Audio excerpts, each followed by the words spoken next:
wassalam atas junjungan Nabi kita Muhammad sallallahu alaihi wasallam. Alhamdulillah hari ini kita dapat bertemu dan hari ini insya-Allah saya nak baca satu kitab baru. Kitab yang bertajuk Mukashafatul Qulub. Mukashafatul Qulub karangan Imam Al-Ghazali. Dalam bahasa Melayu ini adalah pembenaran semua dan sebagainya yang kat sini tadi. Kitab ini ringkasan dari kitab Imam Al-Ghazali yang juga tajuknya Mukashafatul Qulub. Maka diringkaskan kitab ini sehinggalah menjadi 111 bab. Diringkaskan menjadi 111 bab. Untuk apa diringkas? Untuk dihafal. Untuk dihafal oleh orang-orang yang ingin ilmu. Ini ingat dan amalkan. InsyaAllah saya akan baca daripada kitab Mukashafatul Qulub. Betul diterjemah penenang jiwa, mengobati penyakit-penyakit yang ada di dalam batin kita. Disebabkan kita ini tidak sunyi dari kesalahan, maksiat dan sebagainya. Kita sentiasa diganggu oleh iblis dan juga hawa nafsu kita. Maka Imam Al-Ghazali mengajar kepada kita, cuba mendidik kita supaya kita menjalani riadah, mujahadah, ini menjalani kehidupan melawan hawa nafsu kita, supaya hawa nafsu itu tunduk kepada kebaikan. Bab yang pertama yang disebut dalam kitab ini al-khawfu min bayanil khawf. Ini takut kepada Allah. Itu takut kepada Allah. Dikatakan tersebut di dalam sebuah hadis. Nabi sallallahu alaihi wasallam bersabda, sesungguhnya Allah Subhanahu wa taala menciptakan malaikat. Malaikat ini mempunyai sayap di sebelah bumi bahagian timur dan mempunyai sayap sebelah kiri di bahagian bumi bahagian barat. Jadi malaikat ini ada sayap sebelah timur dan juga sayap sebelah barat. Kepada malaikat ini di bawah arasy dan kedua kakinya di dasar bumi itu. Jadi malaikat ini pula kepalanya di bawah arasy, kakinya di bawah bumi yang kedua. Malaikat ini mempunyai bulu sebanyak bilangan makhluk. Jadi malaikat ini mempunyai bulu sebanyak bilangan makhluk Allah. Ketika kata Nabi sallallahu alaihi wasallam, "Fa'idza shalla rajulun aw imra'atun min ummati alaihi." Apabila ada seorang lelaki atau perempuan daripada umat aku yang berselawat kepada aku, maka Allah Subhanahu wa taala memerintahkan malaikat tersebut untuk menyelam ke dalam lautan dari Nuh di bawah. Jadi kalau ada seseorang selawat kepada Nabi sallallahu alaihi wasallam, Allah memerintahkan malaikat ini menyelam ke dalam lautan Nuh yang ada di bawah arasy. Malaikat pun menyelam. Kemudian malaikat yang menyelam itu kemudian keluar dan mengibas-ibaskan sayapnya. Kan ada air-air yang beda. Dan maka dikibas-ibas dalam sayapnya, maka sehingga setiap bulu menitis setitis Nuh. Ini kan lautan Nuh tadi kan. Maka bila dikibaskan badannya, sayapnya, maka setiap titik, setiap bulu tadi itu sebanyak bilangan makhluk tadi menitiskan Nuh. Daripada setiap titisan Nuh itu Allah menjadikan malaikat. Daripada setiap titisan Nuh tadi Allah jadikan malaikat pula. Yang mana malaikat ini memohonkan keampunan bagi orang-orang yang berselawat kepada Nabi sallallahu alaihi wasallam, memohon keampunan sehingga hari kiamat. Ini juga kelebihan orang yang berselawat kepada Nabi Sallallahu Alaihi Wasallam. Banyak hadis-hadis yang lain yang sahih dan digalakkan kita berselawat kepada Nabi Sallallahu Alaihi Wasallam. Antara amalan yang digalakkan kita ialah untuk selalu berselawat kepada Nabi Sallallahu Alaihi Wasallam. Ikutlah dengan selawat akhir sekalipun. Kerana ganjaran yang besar, kebaikan yang banyak, baik di dunia maupun di akhirat. Dan tadi ini kita malaikat itu memohon keampunan untuk orang yang berselawat itu sehingga hari kiamat. Malaikat itu memohonkan keampunan untuk orang yang berselawat kepada Nabi Sallallahu Alaihi Wasallam. Itu satu. Kita banyakkan selawat kepada Nabi Sallallahu Alaihi Wasallam. Pada ba'du kata sebahagian para ulama, sebahagian para bijak pandai, kata salamatu jasadi fi qillatil ta'am, wa salamatu ruhi fi qillatil athar, wa salamatu din fi salati ala khairil anam. Kata orang bijak pandai, keselamatan jasad terletak pada sedikit dimakan. Kita nak tubuh badan yang sihat. Kita sanggup makan macam-macam buat. Sanggup buat macam-macam perkara untuk pastikan jasad kita ini sihat. Maksudnya dikatakan keselamatan jasad itu, kebaikan jasad itu terletak pada sedikit dimakan. Yang kedua juga, makan yang melampau itulah kunci bagi segala sesuatu. Dan terlampau manis, terlampau masin, terlampau banyak, terlampau itulah punca kepada penyakit. Maka orang ulama kata kalau kita nak mencari keselamatan jasad, kesihatan jasad, maka sedikitkan makanan sesuai dengan keperluan kita. Tapi kita makan tak boleh lebat. Tak lahir. Asalnya makan sesuai dengan keperluan kita. Kalau orang ni dia potret, dia memang tak makan banyak dah. Ada. Tapi orang tu potret, kena yang tak ada makan satu banyak je. Tak siapa yang tak makan. Kan orang yang tak ada lah, tapi makan macam orang yang tujuh lah. Itu yang jadi penyakit. Kuburlah buat ada makanan untuk tumbuh dengan lebih dengan bayar maka makan sekadar keperluan itu. Nabi kata cukuplah bagi seseorang itu makanan untuk menegakkan tulang badannya. Cukuplah sekadar makan sekadar boleh bergerak, cukuplah. Tapi kalau nak lebih sekalipun, kalau nak lebih, pastikan 1/3 untuk makanan, 1/3 untuk minuman, dan 1/3 untuk udara. Jangan lebih daripada itu. Kalau nak makan lebih pun, setakat 1/3. 1/3 untuk makanan, 1/3 untuk minuman, dan 1/3 lagi untuk udara. Tapi kalau kita langgar, pasti mendatangkan buah. Kemudian kata ulama lain, keselamatan jasad terletak pada sedikit makan, keselamatan ruh terletak pada sedikitnya dosa. Sedikitnya dosa. Roh kita. Kita nak roh kita hebat, kita nak sifat kita hebat.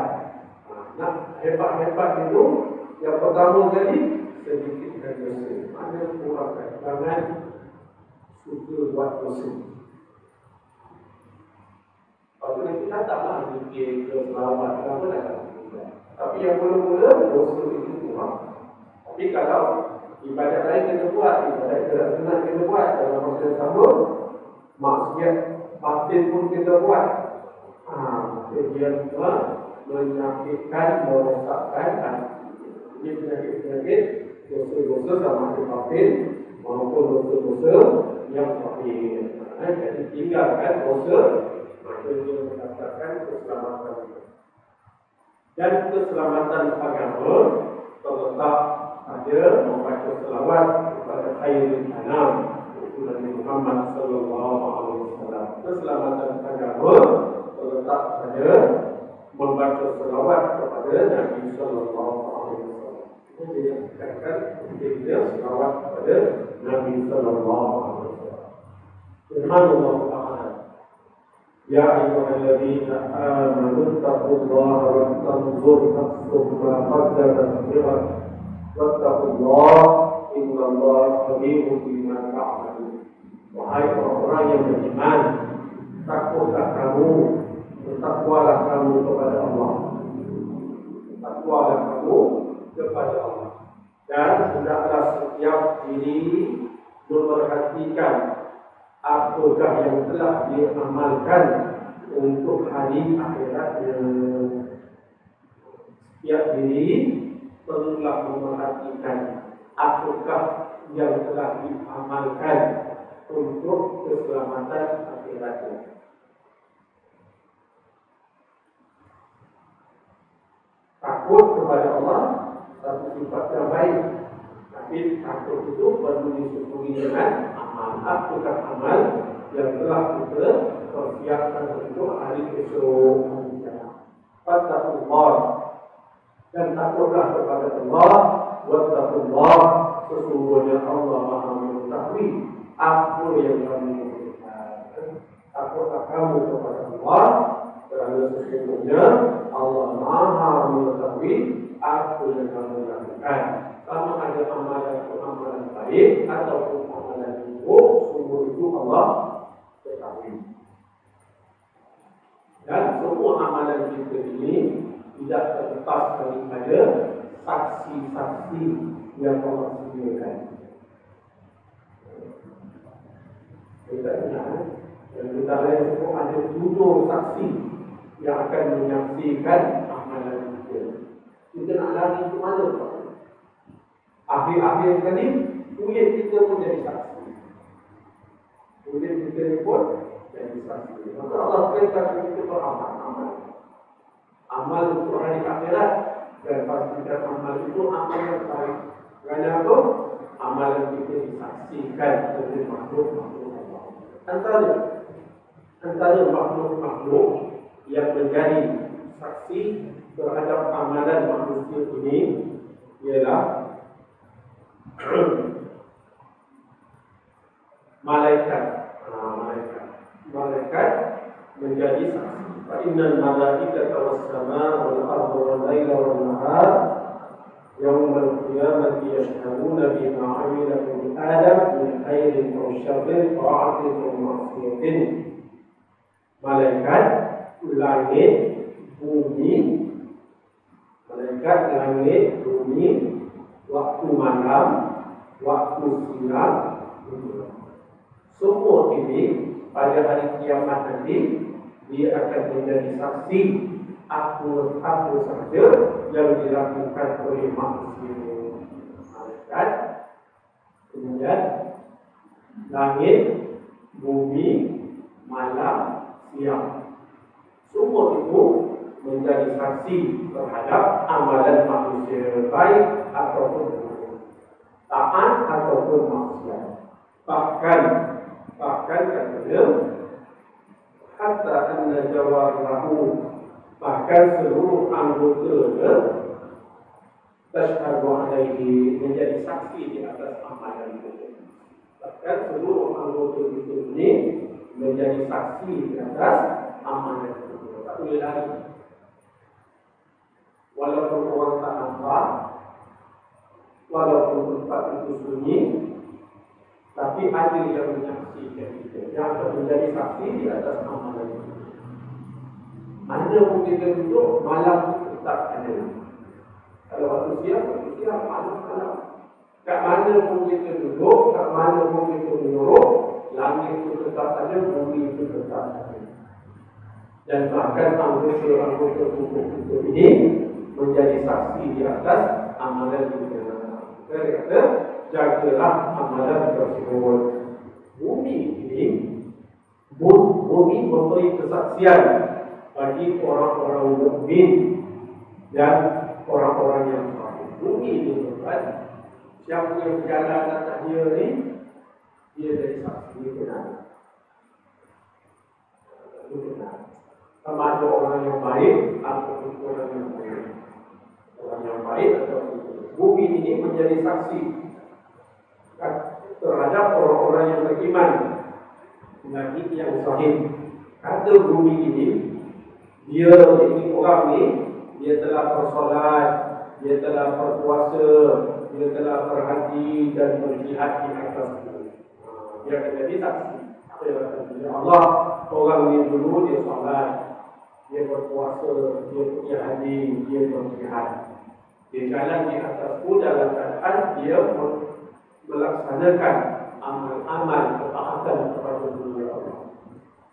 Bumi ini kesaksian. Adapun orang-orang yang kafir ataupun orang-orang yang derhaka, bumi juga memberi saksi. Apa kata bumi? Ya Allah, ketika hidup orang ini jalan di atas bumi, jalan di atas bumi dalam keadaan musyrik, dalam keadaan berzina, dalam keadaan minum arak, dalam keadaan memakan benda-benda yang haram. Bumi ini jadi. Jadi, bumi ini akan membantah pengelakannya ketika dihisap. Tapi manusia kata, mana ada buat ni, mana ada buat ni. Maka bumi inilah yang akan datang berujar terhadap manusia ini. Kamu yang berjalan di atas badan bumi. Ketika suatu hari, kamu minum arak, main bumi, kan? Main bumi, macam-macam. Satu orang yang baik, orang yang beramal, ketika berada di atas muka bumi, atau bila dia dimasukkan ke dalam bumi, bumi mengadu-adukan kedatangan orang tersebut. Ketika mana seorang manusia ketika hidup di atas muka bumi, dia taat pada perintah Allah, maka bumi ini seronok. Sebab di atasnya jalan orang yang takut kepada Allah. Bumi ini seronok kerana dia digunakan, dipijak oleh manusia yang takut kepada Allah. Jadi bila manusia ini meninggal dunia, bila masuk ke dalam bumi, maka bumi itu mengadu-adukan kedatangan orang yang baik. Ada orang yang jahat ini, bumi ini menunjukkan ganasnya terhadap orang yang bermaksiat. Ini kita bahawa semua amalan yang kita buat ini akan dipersaksikan oleh saksi-saksi yang telah disediakan oleh Allah Subhanahu wa Ta'ala. Maka kita disuruh beramal. Amal untuk hari yang akan datang. Orang mukmin wal mukmin, siapakah orang yang benar-benar mukmin? Orang mukmin adalah orang yang takut kepada Allah. Orang mukmin yang sebenar adalah orang yang takut kepada Allah, menjadi jawarihi dengan segala anggota badannya. Orang mukmin adalah orang yang takut kepada Allah dengan segala anggota badannya. Bukan setakat lidah dia berzikir, tapi setiap anggotanya takut kepada Allah. Itulah orang mukmin yang sebenarnya. Sebagaimana kata Al-Faqih Abu Lais As-Samarqandi, kata Abu Lais As-Samarqandi, alamatul khawfillah tazharu fi sab'ati asya. Kita dapat mengenal tanda-tanda seseorang itu takut kepada Allah dalam tujuh perkara. Kita dapat kenal seseorang ini takut kepada Allah ataupun tidak dalam tujuh perkara. Jadi kita dapat orang mukmin yang sebenarnya ialah orang mukmin yang takut kepada Allah dengan seluruh anggotanya. Anggota mata, tangan, kaki, perut, maluan, untuk belajar. Kata Abu Lais As-Samarqandi, kalau nak kenal seseorang itu takut kepada Allah ataupun tidak, maka kamu akan lihat seseorang seseorang itu takut dalam 7 perkara. Pertama, pada lisannya. Tengok orang yang takut pada Allah atau tidak, tengok pada lisannya. Dia tidak cakap seperti mana orang-orang jahil bercakap. Orang yang jahil, dia sanggup mati hamun. Orang yang tak takut kepada Allah, dia sanggup fitnah. Dia sanggup berita-berita, sanggup menipu, sanggup macam-macam. Tapi kalau orang yang takut kepada Allah, kamu akan lihat orang yang menjaga lisannya. Salah satu anggota yang dijaga ialah lisannya. Maka dia menjaga lisan ini, dia menghalang lisannya daripada kalim, daripada berdusta, daripada riba, daripada namimah, dan daripada menyebarkan fitnah, dan juga daripada melampau-lampau di dalam percakapan yang tidak memberi faedah orang. Tanda dia takut kepada Allah, dia juga jaga lisannya daripada melakukan perkara-perkara yang dilarang. Habis dia buat apa dengan lisan? Maka dia sibukkan lisan dia dengan zikir kepada Allah, dengan zikir kepada Allah, dengan membaca Al-Quran, muzakarah ilmu, belajar, mengajar dan sebagainya. Cakap dengan benda yang baik, menggembirakan hati seseorang. Menggembirakan hati seseorang ikutlah tuan. Kadang-kadang orang tu guna lawak jenaka, tak ada masalah. Kita nak menggembirakan hati seseorang, itu pun baik. Yang dilarang benda yang haram ataupun benda yang harus, tapi melampau-lampau. Maka tanya seseorang itu bertakwa kepada Allah, takut kepada Allah, dia menjaga lisannya. Sebab kita tak boleh cakap seperti mana orang lain bercakap. Orang lain sanggup berita, macam-macam berita dia sanggup. Kadang-kadang dia fitnah, kadang-kadang dia mati hamun, tapi kita nak balas boleh. Kita fitnah juga. Pasal apa?